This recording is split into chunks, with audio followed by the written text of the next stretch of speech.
ఆకాశవాణి ప్రాంతీయ వార్తలు చదువుతున్నది ఇందిర. ముందుగా ముఖ్యాంశాలు. ఆంధ్రప్రదేశ్ ముఖ్యమంత్రి నారా చంద్రబాబు నాయుడు ఈ రోజు నుంచి 4 రోజుల పాటు లండన్లో పర్యటించనున్నారు.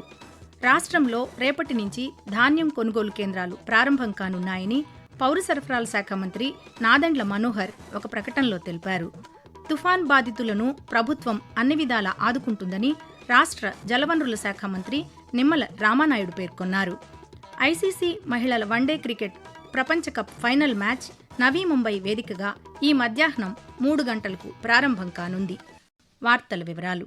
ఆంధ్రప్రదేశ్ ముఖ్యమంత్రి నారా చంద్రబాబు నాయుడు ఈ రోజు నుంచి 4 రోజుల పాటు లండన్లో పర్యటించనున్నారు. ఈ పర్యటనలో భాగంగా ఈ నెల 14, 15 తేదీల్లో రాష్ట్రంలోని విశాఖపట్నంలో నిర్వహించనున్న భాగస్వామి సదస్సుకు పెట్టుబడిదారులను ఆహ్వానించనున్నట్లు అధికారులు వెల్లడించారు. లండన్లో ముఖ్యమంత్రి పలువురు పారిశ్రామికవేత్తలు, పెట్టుబడిదారులతో సమావేశం కానున్నారని తెలిపారు. సిఐఐ నిర్వహించే రోడ్ షోలోనూ ముఖ్యమంత్రి పాల్గొంటారని పేర్కొన్నారు. ఉత్తమ పార్లమెంటేరియన్గా ఎర్రన్నాయుడు తనదైన ముద్ర వేశారని ముఖ్యమంత్రి నారా చంద్రబాబు నాయుడు అన్నారు. ఎర్రన్నాయుడు వర్ధంతి సందర్భంగా సామాజిక మాధ్యమం ఎక్స్ వేదికగా నివాళులర్పించారు. ఉన్నత విలువలకు ప్రతిరూపంగా మాజీ కేంద్ర మంత్రి కింజారపు ఎర్రన్నాయుడు నిలిచారని కొనియాడారు. మరోవైపు శ్రీకాకుళం జిల్లా కోటబొమ్మాళి మండలం నిమ్మాడ గ్రామంలో రాష్ట్ర వ్యవసాయ శాఖ మంత్రి కె అచ్చెన్నాయుడు, కేంద్ర పౌర విమానయాన శాఖ మంత్రి కె రామ్మోహన్ నాయుడు ఎర్రన్నాయుడు ఘాటు వద్ద ఆయనకు నివాళులర్పించారు. రాష్ట్రంలో రేపటి నుంచి ధాన్యం కొనుగోలు కేంద్రాలు ప్రారంభం కానున్నాయని పౌర సరఫరాల శాఖ మంత్రి నాదెండ్ల మనోహర్ ఒక ప్రకటనలో తెలిపారు. 2025-26 ఖరీఫ్ సీజన్లో ప్రభుత్వం 51 లక్షల టన్నుల ధాన్యం కొనుగోలు లక్ష్యంగా నిర్ణయించినట్లు ఆయన చెప్పారు. ఇందుకోసం రాష్ట్ర వ్యాప్తంగా 3013 రైతు సేవా కేంద్రాలు, 2061 ధాన్యం కొనుగోలు కేంద్రాలు ఏర్పాటు చేసినట్లు మంత్రి వివరించారు. రైతులు తమ వివరాలను నమోదు చేసుకోవడానికి 7337359375 వాట్సాప్ నంబర్కు హాయ్ అనే సందేశం పంపి రిజిస్ట్రేషన్ చేసుకోవచ్చని తెలిపారు. కాగా రేపు పశ్చిమ గోదావరి జిల్లా తాడేపల్లిగూడెం మండలం ఆరుగొలను గ్రామంలో ధాన్యం కొనుగోలు కేంద్రాన్ని మంత్రి నాదెండ్ల మనోహర్ ప్రారంభిస్తారు. భారీ వర్షాల సమయంలో నెల్లూరు నగరంలోని లోతట్టు ప్రాంతాలు ముంపునకు గురికాకుండా ఉండేందుకు 50 కోట్ల రూపాయలతో కాలువలను ఆధునీకరిస్తున్నట్లు రాష్ట్ర పురపాలక పట్టణాభివృద్ధి శాఖ మంత్రి పి నారాయణ తెలిపారు. నెల్లూరు నగర నియోజకవర్గ పరిధిలోని సింహపురి కాలనీలో ఆయన నిన్న రాత్రి పర్యటించారు. ముఖ్యమంత్రి సహాయ నిధి చెక్కులను లబ్ధిదారులకు అందజేశారు. ఈ సందర్భంగా మంత్రి నారాయణ మాట్లాడుతూ నెల్లూరు నగరాన్ని దోమల రహితంగా తీర్చిదిద్దుతామని చెప్పారు. కాలువల ఆధునీకరణ సంబంధించి టెండర్లు ఆహ్వానించినట్లు వివరించారు. అవినీతి నిర్మూలనకు ప్రతి ఒక్కరూ కృషి చేయాలని anti corruption bureau director general Atul Singh తెలిపారు. విజయవాడలో విజిలెన్స్ అవగాహన వారోత్సవాల్లో భాగంగా ఏర్పాటు చేసిన సైకిల్ ర్యాలీని ఆయన జెండా ఊపి ఈరోజు ప్రారంభించారు.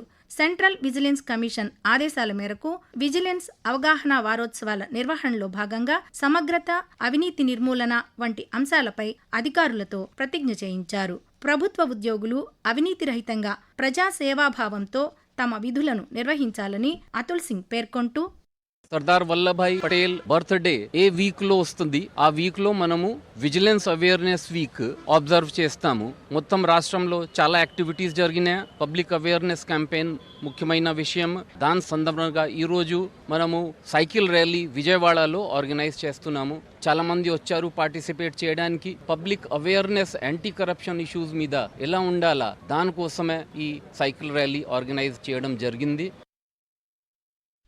భారత అంతరిక్ష పరిశోధనా సంస్థ దేశంలోనే అత్యంత బరువైన ఉపగ్రహం CMS-3 కమ్యూనికేషన్స్ శాటిలైట్ను ఈరోజు సాయంత్రం 5:26 నింగిలోకి పంపనుంది. సుమారు 4410 కిలోల బరువున్న ఈ ఉపగ్రహాన్ని బాహుబలి ర్యాకెట్గా నామకరణం చేశారు. తిరుపతి జిల్లా శ్రీహరికోటలోని సతీష్ ధావన్ స్పేస్ సెంటర్లోని 2వ లాంచ్ పాడ్ నుంచి ఈ ప్రయోగం జరగనుంది. ప్రయోగం ప్రారంభమైన 16.09 నిమిషాల తర్వాత ఉపగ్రహం కక్షలోకి ప్రవేశించనుందని ఇస్రో శాస్త్రవేత్తలు తెలిపారు. ఆకాశవాణి ప్రాంతీయ వార్తలు వింటున్నారు.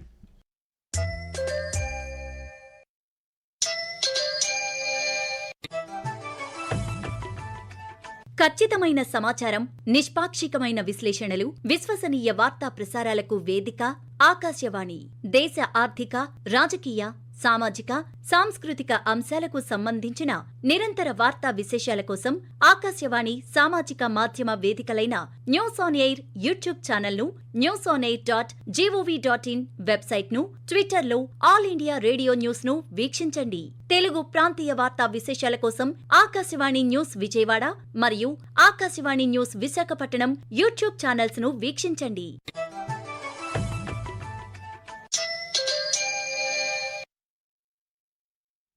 తుఫాన్ బాధితులను ప్రభుత్వం అన్ని విధాలా ఆదుకుంటుందని రాష్ట్ర జలవనరుల శాఖ మంత్రి నిమ్మల రామానాయుడు తెలిపారు.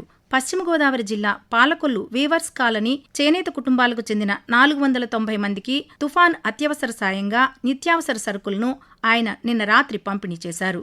ఈ సందర్భంగా మంత్రి మాట్లాడుతూ, చేనేత మగ్గాలు ఉన్నటువంటి వీవర్స్ ఎవరైతే ఉన్నారో వాళ్ళందరికీ కూడా 50 కేజీల బియ్యం, 5 రకాల నిత్యావసరం వాళ్ళకి అందజేయాలి. వేటకి వెళ్ళలేక నష్టపోయినటువంటి మత్స్యకారులు ఎవరైతే ఉన్నారో ఆ మత్స్యకారులందరికీ కూడా ఇదే రకంగా 50 కేజీల బియ్యం, 5 రకాల నిత్యావసరాలు అందజేయాలని చెప్పింది ముఖ్యమంత్రి చంద్రబాబు నాయుడు గారు.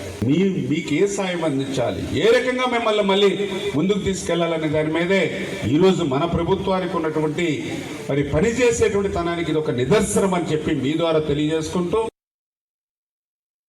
ఆయుష్ విభాగంలో 107 ఖాళీల భర్తీకి ఆంధ్రప్రదేశ్ వైద్య సేవల నియామక బోర్డు నోటిఫికేషన్ విడుదల చేసింది. ఒప్పంద పద్ధతిలో స్టేట్ ప్రోగ్రాం అధికారి, ఫైనాన్స్ మేనేజర్ పోస్టులు ఒక్కొక్కటి చొప్పున, జిల్లా ప్రోగ్రాం అధికారి పోస్టులు 26, సైక్రియాటిస్ట్ పోస్టులు 3, ఆయుర్వేద వైద్య పోస్టులు 51, హోమియోపతి వైద్య పోస్టులు 15, యునానీ వైద్య పోస్టులు 6 భర్తీ చేయనున్నారు. పొరుగు సేవల కింద 4 యోగా ఇన్స్ట్రక్టర్ల పోస్టులు భర్తీ చేస్తారు. అర్హత కలిగిన అభ్యర్థులు ఈ నెల 15వ తేదీలోపు ఆన్లైన్లో దరఖాస్తు చేసుకోవాలని ఏపీఎంఎస్ఆర్బీ మెంబర్ సెక్రటరీ ఎంవి సూర్యకళ తెలిపారు. ఐసీసీ మహిళల వన్డే క్రికెట్ ప్రపంచ కప్ ఫైనల్ మ్యాచ్ నవీ ముంబయి వేదికగా ఈ మధ్యాహ్నం 3 గంటలకు ప్రారంభం కానుంది. ఫైనల్స్లో భారత్, దక్షిణాఫ్రికా జట్లు తలపడనున్నాయి. వన్డే ప్రపంచ కప్లో భారత్ 3వసారి ఫైనల్ చేరగా దక్షిణాఫ్రికా ఫైనల్స్కు రావడం ఇదే తొలిసారి.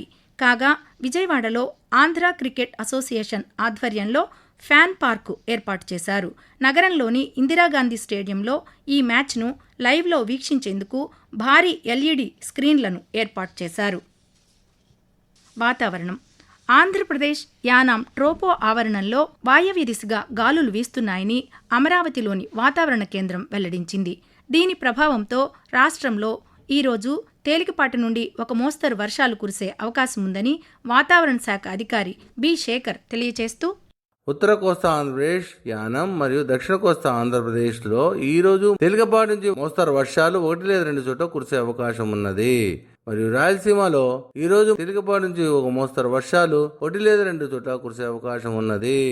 గడిచిన 24 గంటల్లో అత్యధిక ఉష్ణోగ్రత 35.7 నెల్లూరులోను, అత్యల్ప ఉష్ణోగ్రత 19 డిగ్రీల సెంటీగ్రేడ్ నందిగామలోను మరియు వర్షపాతము ఎర్రగుంటపాలెంలో, ప్రొద్దుటూరులో 1 సెంటీమీటర్గా నమోదు కాబడ్డది. ఆకాశవాణి ప్రాంతీయ వార్తలు ముగించే ముందు ముఖ్యాంశాలు మరోసారి.